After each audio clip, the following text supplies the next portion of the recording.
नमस्कार। ज्योतिष शास्त्र में श्रद्धा और विश्वास रखने वाले सभी जातकों का पारलौकिक जगत चैनल में बहुत बहुत स्वागत है। ज्ञान, धन, बुद्धि, विवेक, मान सम्मान, पद प्रतिष्ठा, संतान, विवाह, धर्म और सत्कर्म के कारक देवगुरु बृहस्पति 29 जून 2022 को वक्री हो रहे हैं और पूरे 119 दिन तक स्वराशि मीन राशि में वक्री रहेंगे। अपनी ही राशि में गोचर करते हुए पुनः 24 नवंबर को मार्गी अवस्था में आ जाएंगे। देवगुरु इस गोचर काल में अंश बल से भी मजबूत रहेंगे, क्योंकि देवगुरु 14.5 डिग्री पर वक्री होंगे और धीरे धीरे 7 डिग्री तक वापस आएंगे और 24 नवंबर के बाद फिर से 7 डिग्री से इनका अंश बल बढ़ना शुरू हो जाएगा और अप्रैल 2023 तक ये पूर्ण युवावस्था में ही रहेंगे और अपना पूर्ण फल प्रदान करेंगे। इस वीडियो में हम बात करेंगे धनु राशि के जातकों पर देवगुरु के वक्री होने का क्या प्रभाव पड़ेगा। ये विश्लेषण आपकी चंद्र राशि के आधार पर किया जा रहा है, लेकिन पहले ये समझना जरूरी होगा कि वक्री ग्रह का क्या अर्थ होता है और वक्री अवस्था में ग्रह किस तरह से प्रभाव डालते हैं संपूर्ण विश्व पर, संपूर्ण चराचर जगत पर और हमारे जीवन पर। फिर विश्लेषण करेंगे धनु राशि के जातकों पर वक्री गुरु के प्रभाव के बारे में और वीडियो के अंत में देवगुरु के उपायों पर भी चर्चा करेंगे और अंत में आपकी शंकाओं के समाधान भी प्रस्तुत करेंगे। तो चलिए वीडियो शुरू करते हैं। ग्रहों के वक्री अवस्था में गोचर को लेकर एक आम धारणा यह है कि ग्रह उल्टी दिशा में चलने लगते हैं, जबकि ऐसा बिल्कुल नहीं है। ग्रहों की 3 चाल होती है। जब कोई ग्रह सामान्य चाल से गोचर करता है तो वो मार्गी अवस्था कही जाती है। जब सामान्य से तेज गति से गोचर करता है तो वो अतिचारी अवस्था होती है और जब सामान्य से धीमी गति में गति करता है, गोचर करता है, तो उसे वक्री अवस्था कहते हैं। जब कोई ग्रह वक्री अवस्था में गोचर करता है तो उसकी चाल धीमी हो जाती है और पृथ्वी से देखने पर ऐसा लगता है कि वो ग्रह धीरे धीरे पीछे की ओर जा रहा है, यानी उल्टी दिशा में जा रहा है।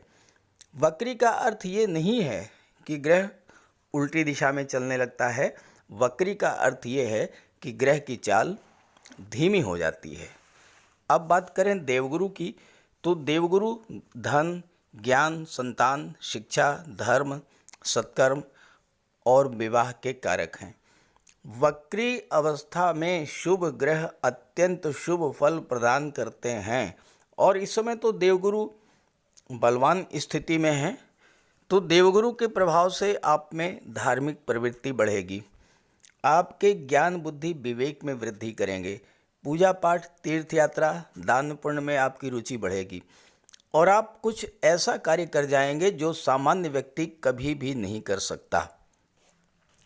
वक्री ग्रह का प्रभाव इतना अधिक होता है कि उच्च के ग्रह वाले व्यक्ति भी जिस कार्य को नहीं कर पाते, वक्री गुरु वाले व्यक्ति उस कार्य को कर जाते हैं। देवगुरु के प्रभाव से आपकी महत्वाकांक्षा बढ़ेगी, गजब की दूरदर्शिता आपके अंदर होगी और आप जीवन में कुछ खास करेंगे इस गोचर काल में और ऐसे लोग अपने कार्यों से ही पहचाने जाते हैं। जिन जातकों की जन्म कुंडली में देवगुरु वक्री होते हैं वो 36 वर्ष तक तो संघर्ष करते हैं, लेकिन 36 वर्ष के बाद जीवन में सभी सुखों को प्राप्त करते हैं और ऐसे व्यक्ति धर्म के मार्ग पर चलकर जीवन को सार्थक करते हैं। देवगुरु के वक्री होने पर प्रचुर धन की प्राप्ति होती है, मान सम्मान, पद और प्रतिष्ठा में वृद्धि होती है। जीवन में जिस भी क्षेत्र में हो उस क्षेत्र में बुलंदियों पर जाते हैं और स्त्री, पुत्र, धन धान्य से युक्त होकर सुखमय जीवन बिताते हैं। चलिए अब बात करते हैं अलग अलग राशियों पर वक्री गुरु के प्रभाव के बारे में। तो ये है धनु राशि के जातकों की कुंडली। देवगुरु बृहस्पति आपकी कुंडली के चतुर्थ भाव में वक्री होकर के गोचर कर रहे हैं और 19 29 जुलाई से 24 नवंबर 2022 तक वक्री अवस्था में ही गोचर करेंगे। जब भी कोई महत्वपूर्ण ग्रह वक्री होता है तो उसे चेष्टा बल प्राप्त होता है। देवगुरु अत्यंत सौम्य और शुभ ग्रह हैं और वक्री अवस्था में इनकी शुभता में और भी वृद्धि होती है।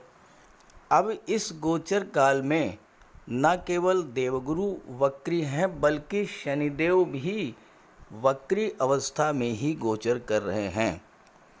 और सबसे महत्वपूर्ण बात यह है कि दोनों ही ग्रह अपनी ही राशि में वक्री हैं और साथ ही साथ देवगुरु को सर्वाधिक कारकत्व प्राप्त है, क्योंकि देवगुरु दूसरे भाव में, चौथे भाव में, पांचवें भाव में, नवें भाव में और 10वें भाव में कारक होते हैं, लग्न में दिग्बली होते हैं और पंचम भाव में अति विशिष्ट कारक होते हैं। अब यहाँ पर शनिदेव की तीसरी दृष्टि भी देवगुरु पर पड़ेगी और शनिदेव की तीसरी दृष्टि में थोड़ी बहुत शुभता तो रहती है। हालांकि हल्का फुल्का संघर्ष देते हैं लेकिन इसके बाद विजय आपको प्राप्त करा देते हैं। वर्तमान में धनु राशि के जातकों पर 7.5 का तीसरा और अंतिम चरण गतिमान है, जो 17 जनवरी 2023 तक चलेगा और ऐसे समय में देवगुरु का 4 माह के लिए वक्री होना 7.5 के अशुभ प्रभावों से राहत देने वाला होगा, रक्षा करने वाला होगा और इसके बाद तो फिर 7.5 लगभग समाप्ति की स्थिति में आ जाएगी। तो आपके राशि के स्वामी हैं देवगुरु और आपके राशि के स्वामी ही वक्री होकर के चतुर्थ भाव में गोचर कर रहे हैं। चतुर्थ भाव भौतिक सुखों का होता है, घर ज़मीन जायदाद का होता है, वाहन का होता है, माता और मातृभूमि का होता है। अब अगर आप 4 व्हीलर खरीदने का मन बना रहे थे काफ़ी दिनों से, तो वो योग बनेगा, आप 4 व्हीलर खरीद सकेंगे। मकान खरीदना चाहते थे तो मकान भी खरीद लेंगे, मकान बनवाना चाहते थे तो मकान बनवा भी लेंगे, और या फिर आप घर का डेकोरेशन कराना चाहते थे या सुख सुविधा के साधन खरीदना चाहते थे, कोई प्रॉपर्टी खरीदना चाहते थे, तो ये कार्य आप इस गोचर काल में निश्चित रूप से कर लेंगे। ऐसे योग बन रहे हैं क्योंकि देवगुरु तो आपकी हेल्प कर ही रहे हैं। शुक्र एकादश भाव के लाभ भाव के स्वामी हैं और एकादश भाव पर शनि की दृष्टि पड़ रही है, तो धन इतना अधिक आपको प्राप्त होगा कि आप अपनी हर इच्छाओं को पूरा कर लेंगे, क्योंकि 11वां भाव जो है वो आपकी इच्छाओं का, आपके सपनों का होता है, आपकी महत्वाकांक्षाओं का होता है। और यहाँ पर 11वें भाव पर शनि की दृष्टि पड़ना और शुक्र की राशि पर पड़ना, तो अब धन की दृष्टि से बहुत ही अच्छा रहेगा। माता पिता के लिए कुछ करना चाहते थे, कोई धार्मिक या मांगलिक कार्य करना चाहते थे, कोई हवन यज्ञ करना चाहते थे, पूजा पाठ करना चाहते थे, आप वो सारे कार्य इस गोचर काल में कर सकेंगे। देवगुरु चतुर्थ भाव में अजेय होते हैं। चतुर्थ भाव में देवगुरु के बारे में कहा गया है कि किंग कुर्वन्ति सर्वग्रह यस्य केंद्रे बृहस्पति, अर्थात वो जातक जिसके केंद्र के भाव में देवगुरु का गोचर हो, तो उस पर कुंडली में गोचर कर रहे किसी भी ग्रह का कोई अशुभ प्रभाव नहीं पड़ता। तो इस गोचर काल में सबसे बड़ा लाभ तो आपको यही मिलेगा कि 7.5 का कोई अशुभ प्रभाव नहीं पड़ेगा। इसके अलावा राहु केतु का भी कोई प्रभाव आप पर नहीं पड़ेगा। माता से लगाव बढ़ेगा। भूमि प्रॉपर्टी संबंधी कोई विवाद था तो आप उससे बाहर निकल आएंगे। कोर्ट कचहरी का कोई मैटर था तो उससे आप बाहर निकलेंगे। बात करें देवगुरु की दृष्टियों की, तो देवगुरु की पंचम दृष्टि कुंडली के 8वें भाव पर पड़ रही है और 8वें भाव पर शनिदेव की भी 7वीं दृष्टि पड़ रही है। अब आपको यहाँ समझना ये है कि शनिदेव और देवगुरु दोनों ही ग्रह सममैत्री संबंध रखते हैं, एक दूसरे को सपोर्ट करते हैं और दोनों ही ग्रहों की दृष्टि 8वें भाव पर पड़ रही है और दोनों ही ग्रह वक्री हैं। तो 8वें भाव के सभी शुभ फल आपको प्राप्त होंगे। पहली बात जो होगी वो ये होगी कि आयु में आपकी वृद्धि कर देंगे। आपके लिए सबसे महत्वपूर्ण क्या है? आपका जीवन है, और जब आपका जीवन होगा तभी आप भौतिक सुखों का उपभोग कर पाएंगे। तो पहला कार्य यही होगा कि देवगुरु और शनि आपकी आयु में वृद्धि करेंगे, रोगों से आपको मुक्ति दिलाएंगे। कुंडली का जो अष्टम भाव होता है वो आकस्मिक घटनाओं का होता है, आकस्मिक धन का होता है, गुप्त धन का होता है, गुप्त रहस्यों का होता है, रिसर्च का होता है, ज्योतिष अनुसंधान का होता है, तंत्र मंत्र का होता है। तो यहाँ पर आपको शनि और गुरु दोनों ही अचानक से धन प्राप्त कराएंगे। खास करके अगर आप शनि से संबंधित कार्यों में व्यस्त हैं, लगे हुए हैं, जैसे कि आप प्रॉपर्टी डीलिंग का कार्य करते हैं, रियल एस्टेट का कार्य करते हैं, बिल्डर हैं, आर्किटेक्ट हैं, या आप डिज़ाइनिंग का कार्य करते हैं, इंजीनियर हैं आप, तो ऐसे सभी जातकों को धन का लाभ होगा, अचानक से धन का लाभ होगा। शेयर से, प्रॉपर्टी से, कोई पुरानी प्रॉपर्टी बहुत सस्ते में ख़रीदी थी वो अच्छे दामों में बिक सकती है, उसका आपको लाभ मिलेगा। और साथ ही साथ आपकी रुचि जो है वो ज्योतिष अनुसंधान, रिसर्च, इन क्षेत्रों में बढ़ेगी। तंत्र मंत्र में आपकी रुचि बढ़ सकती है, और गुप्त धन की प्राप्ति होगी। गुप्त धन यानी कि ऐसा पैसा जो कहीं डूब गया था, अनएक्सपेक्टेड वेल्थ आपको मिलेगी। गवर्नमेंट के पास कोई पैसा आपका रुका हुआ था, वो पैसा मिल जाएगा। लॉटरी से, शेयर से, ससुराल पक्ष से, इंश्योरेंस के, कोई इंश्योरेंस का क्लेम था वो आपको मिल जाएगा। और चूँकि देवगुरु की दृष्टि, सीधी दृष्टि कुंडली के दशम भाव पर, कर्म भाव पर पड़ेगी, और दशम भाव के स्वामी बुध हैं जो कि देवगुरु के मित्र हैं, तो आप पूर्व निर्धारित लक्ष्यों को प्राप्त करेंगे। आपने कोई प्लानिंग किया था, कोई प्रोजेक्ट शुरू किया था कुछ दिनों पहले, और अब उस प्रोजेक्ट का, उस प्लानिंग का आपको लाभ मिलेगा। चूँकि बुध व्यापार के कारक हैं और दशम भाव पर देवगुरु की दृष्टि पड़ रही है, ऐसे में व्यापारियों के लिए ये गोचर बहुत अच्छा रहेगा। खास करके अगर आप ब्याज बट्टा गिरवी का कार्य करते हैं, कमीशन का कार्य करते हैं, ब्रोकरेज का कार्य करते हैं, या फिर आप धर्म और अध्यात्म से संबंधित कार्य करते हैं, धर्म गुरु हैं, पुरोहित हैं, धार्मिक कर्मकांड कराते हैं, या आप फिर बुद्ध से संबंधित कार्य करते हैं, एजुकेशन सेक्टर, फाइनेंस सेक्टर से जुड़े हैं, आप काउंसलर हैं, आपका कोई शिक्षण संस्थान है, या फिर आईटी सेक्टर से आप जुड़े हैं, कम्युनिकेशन या कंप्यूटर से आप संबंध रखते हैं, मार्केटिंग और शेयर से आप संबंध रखते हैं, मैनेजमेंट से संबंध रखते हैं,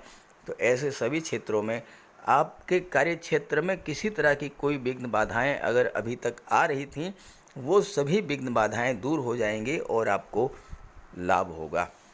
आप पहले से अगर सरकारी नौकरी में हैं तो आपके पद, प्रतिष्ठा और प्रमोशन के योग बनते हैं। और चूंकि भाग्य भाव के स्वामी सूर्य हैं, पंचम भाव के स्वामी मंगल हैं, और देवगुरु सुख भाव में गोचर कर रहे हैं, और देवगुरु की दृष्टि कर्म भाव पर पड़ रही है, तो जो छात्र कॉम्पिटिटिव एग्ज़ाम्स की तैयारी कर रहे थे उनके लिए भी बहुत अच्छा रहेगा, क्योंकि भाग्य का पूरा सपोर्ट मिलेगा।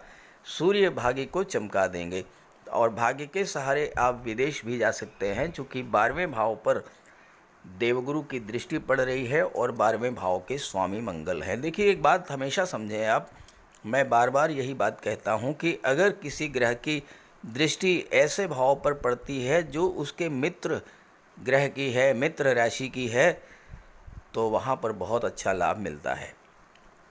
तो देवगुरु की दृष्टि 12वें भाव पर पड़ने से क्या होगा कि आपके विदेश जाने के योग बनेंगे, विदेश में उच्च शिक्षा के योग बनेंगे, विदेशी व्यापार से आपको लाभ होगा। और सबसे महत्वपूर्ण बात यह है कि 12वां भाव है खर्चों का, तो खर्चे बढ़ेंगे। तो किस तरह के खर्चे बढ़ेंगे? भाई, आप मकान खरीदेंगे तो खर्चा बढ़ा, मकान बनवाएंगे तो खर्चा बढ़ा, वाहन खरीदेंगे तो खर्चा बढ़ा। जो भी चीज़ें आप खरीदेंगे वो अपने उपयोग के लिए खरीदेंगे, कोई फालतू खर्च आपका नहीं होगा। और देवगुरु धर्म और सत्कर्म के कारक हैं। 12वां भाव जो है ये धर्म, अध्यात्म और मोक्ष का होता है। तो आपकी रुचि धार्मिक कार्यों में, दान पुण्य में बढ़ेगी। और मैं आपको बता दूं कि आप जितना अधिक धर्म कर्म से जुड़ेंगे उतना ही अधिक आपको लाभ होगा। शनि की 7.5 से बिल्कुल आप बचे रहेंगे। अगर आप कहीं किसी वृद्धाश्रम में चले जाइए, किसी अनाथालय में चले जाइए, किसी कुष्ठ आश्रम में चले जाइए या किसी अस्पताल में जाइए, आप कुछ मत कीजिए। आप घंटा आधा घंटा अपना समय उनको दीजिए, उनके दुख दर्द को महसूस कीजिए।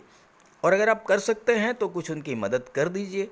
कुछ फल है, वस्त्र हैं, अन्न है, भोजन है, इस तरह की चीज़ें आप वितरित करिए। ऐसा अगर आप करते हैं, आप लिख करके रख लीजिए। मैं आपको बता दूं, आज 27 जुलाई है और आप पर शनि का कोई भी अशुभ प्रभाव नहीं पड़ेगा अगर आप गरीबों की सुनते हैं, दीन दुखियों की मदद करते हैं और किसी गरीब का अपमान नहीं करते हैं। हालांकि देवगुरु वक्री अवस्था में बहुत ही शुभ फल प्रदान करते हैं। देवगुरु की शुभता में और अधिक वृद्धि करने के लिए, या आपके जीवन में देवगुरु की अंतर्दशा महादशा चल रही है तो उसका पूरा लाभ लेने के लिए आप देवगुरु का उपाय जरूर कीजिएगा। तो चलिए बात करते हैं देवगुरु के उपायों पर। कुंडली में देवगुरु बृहस्पति का बहुत ही महत्वपूर्ण स्थान है, क्योंकि देवगुरु कुंडली के पंचम और नवम भाव के कारक होते हैं। पंचम भाव से संतान का विचार किया जाता है, शिक्षा का विचार किया जाता है, और नवम भाव से भाग्य का विचार किया जाता है। गुरु ग्रह भाग्य के लिए जिम्मेदार माने जाते हैं और किसी भी कार्य की सफलता के लिए देवगुरु का मजबूत होना बहुत ज़रूरी है। जब कुंडली में देवगुरु मजबूत होते हैं तो भाग्य का साथ मिलता है। जिस काम में हाथ डालते हैं वो सफल होता है। विवाह समय से होता है, शिक्षा अच्छी मिलती है, गुरु की कृपा रहती है, धन की प्राप्ति होती है। तो देवगुरु के लिए कुछ उपाय बताने जा रहा हूँ, उपाय ज़रूर कीजिएगा। अगर आपकी जन्म कुंडली में गुरु कमज़ोर स्थिति में है तो आपको गुरुवार का व्रत करना चाहिए। स्नान करते समय जल में आधा चम्मच हल्दी डालकर स्नान करें। स्नान के बाद पीले रंग के वस्त्र धारण करें और साथ ही साथ केसर या हल्दी का तिलक लगाएं। और गुरुवार के दिन भगवान विष्णु की उपासना करें। घर में केले का एक वृक्ष लगा लें, उसकी पूजा करें, उसकी सेवा करें। भोजन में चने के बेसन, चीनी और घी से बने लड्डू का सेवन करें और अपनी क्षमता के अनुसार पीले वस्त्र, हल्दी, शहद, धार्मिक पुस्तकें, इन सब का दान कर सकते हैं। अगर गुरु ग्रह कमज़ोर है तो पुखराज धारण करें, लेकिन इसके लिए किसी योग्य ज्योतिषी की सलाह ले लें। माता पिता, गुरु और बुज़ुर्गों का सम्मान करें, उनकी देखभाल करें और उनका आशीर्वाद प्राप्त करें। साफ सफाई रखें, गुरु की सेवा करें और दही और चावल गरीबों को खिलाएं। किसी गरीब को, किसी दिव्यांग व्यक्ति को भोजन कराएं। किसी वृद्धाश्रम में जाकर के वृद्धों के साथ कुछ समय बिताएं, उनकी समस्याओं को जानें समझें। कोई ज़रूरी नहीं है कि आप धन से ही सहायता करें, तन और मन से भी आप मदद कर सकते हैं दूसरों की, और ऐसा करने से देवगुरु अत्यंत प्रसन्न होते हैं। और जब देवगुरु बलवान होंगे तो आपको पूरा लाभ मिलेंगे। तो ये उपाय करके देखिएगा, लाभ होगा। कमेंट करके बताइएगा ताकि आपके साथियों को भी इसका लाभ मिल सके। नमस्कार। एक बहुत ही अच्छा प्रश्न प्राप्त हुआ है।